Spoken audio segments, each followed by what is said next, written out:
Okay guys, as you can see, this is right after the half day last week. If you're watching this, then you guys are in the process of starting the ceiling tile painting, priming. Just before we get started, there's a couple things I want to clue you into so that you can have a successful experience with this, and some things that kind of slip people's minds because they're trying to rush really too quickly. In the back of the room, there is a roll of brown paper. Alright, it's just like those long pieces of paper that we use for the pep rally, only it's brown. It's called butcher's paper, and it's used to pack meat or to use on a table so that you can use it kind of as a drop cloth, right? Send one or two people back there to cut off a long piece of butcher's paper. Now, because I'm working on this by myself, I'm using just the chair to hold it down. You guys might want to use a piece of tape in the closet over here just to make sure that it's taped down and it doesn't shift all over.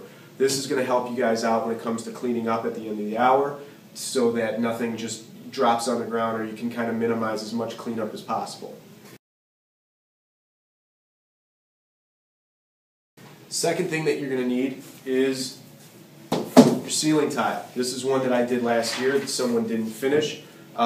And I just wanted to kind of go over and run this down with you guys so you know exactly what to expect when you pick these up. If you don't have a ceiling in your basement, a drop ceiling, you'll not be familiar with these, but these are extremely fragile. When you guys pick these up, you'll notice that they bend fairly well, easily, and if you don't handle them with care, the corners will chip off. So you want to make sure when you're painting this that you're as careful as possible.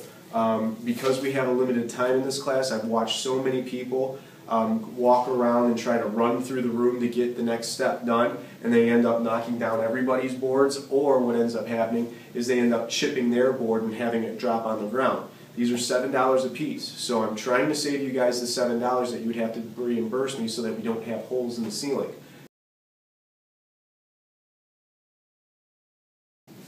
Now, somebody else from your table should be assigned to go get a gallon jug of gesso.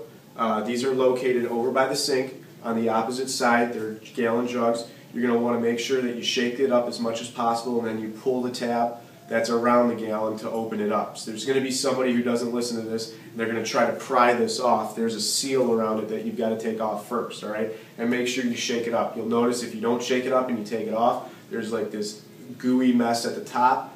That stuff needs to be blended in with the gesso so that it makes a nice coating. The other thing that I have is rollers for you guys, 2 per table, and some extremely cheap plastic paint trays. These trays were solely bought for you guys to just pour the gesso in, and everybody could kind of take from the same container and roll this out.